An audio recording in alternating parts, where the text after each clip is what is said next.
your administration of food stamps, SNAP benefits? Is your administration? Well, we're going to get it done. The Democrats have caused the problem with food stamps. Of course, all they have to do is sign. And, you know, if they sign, I'll meet with them. They're all saying... Yeah, they should have passed away for their own sakes earlier. The easiest way to define SNAP benefits is to say it's the new name for food stamps. Essentially, it's the same. 42 million Americans get SNAP benefits, which is encouraging in a way. We're obviously reaching people who need it, but it's also shocking and depressing in another way, that 42 million Americans need food help, and they really do.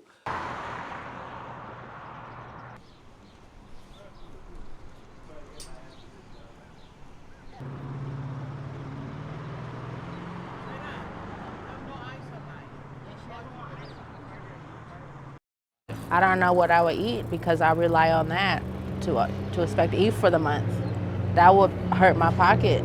I wouldn't know what to do. I mean, there's other programs that offer you food boxes and stuff, but it's not the food that you want to eat.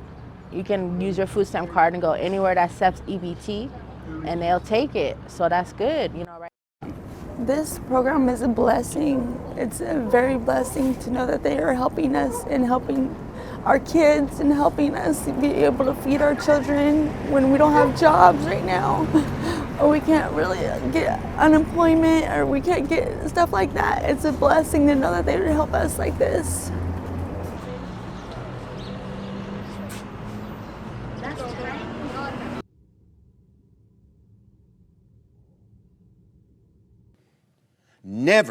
Never before in American history, not once under a Democratic president or Republican president, has SNAP funding lapsed during a shutdown.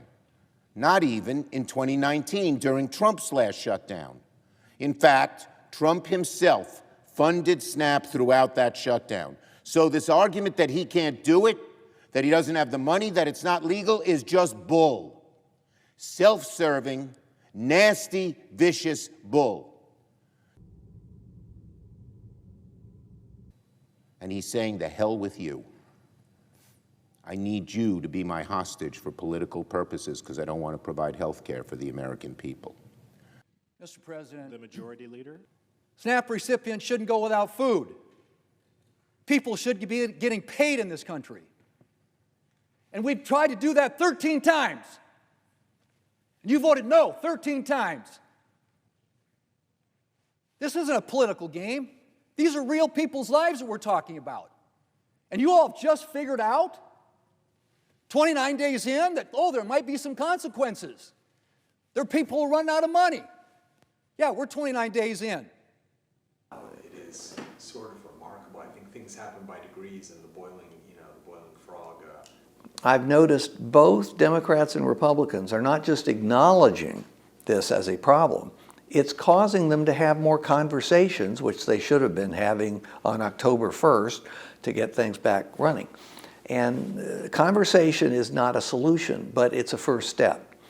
Now that Trump is back in the country, he can also be involved in this. And when you get Trump on a subject like this, he's at a disadvantage, and he knows it. Most billionaires don't have to worry about where the next meal is coming from. That's what I've been told. I don't know many billionaires. Good afternoon, everybody. How we doing? Why don't the Democrats just stop this entire charade and reopen the government so that we don't have to try to make this thing work on a shoestring budget, which is what we're trying to do. The unfortunate reality, and we're starting to see this with our aviation industry, we're going to find out the hard way with SNAP benefits.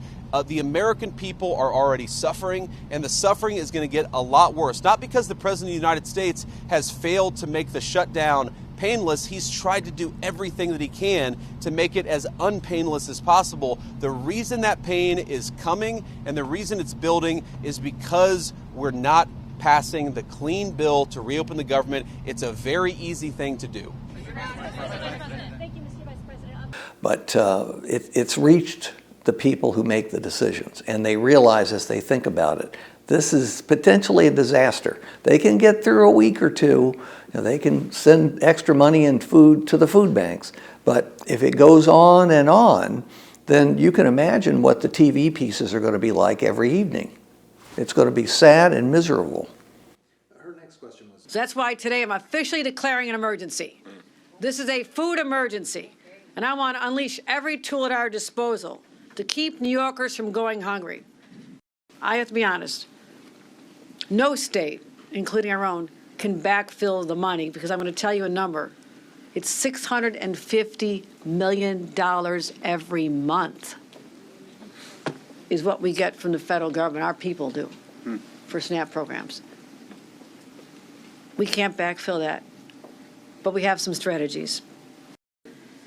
Because I believe it's immoral for people to suffer, because Republicans will not unleash the food emergency funds that are sitting there. That's immoral. Don't need rules in print to do the right thing. And what the polls are saying cumulatively is that people are disproportionately blaming Trump and the Republicans in Congress. However, it is not by an overwhelming margin.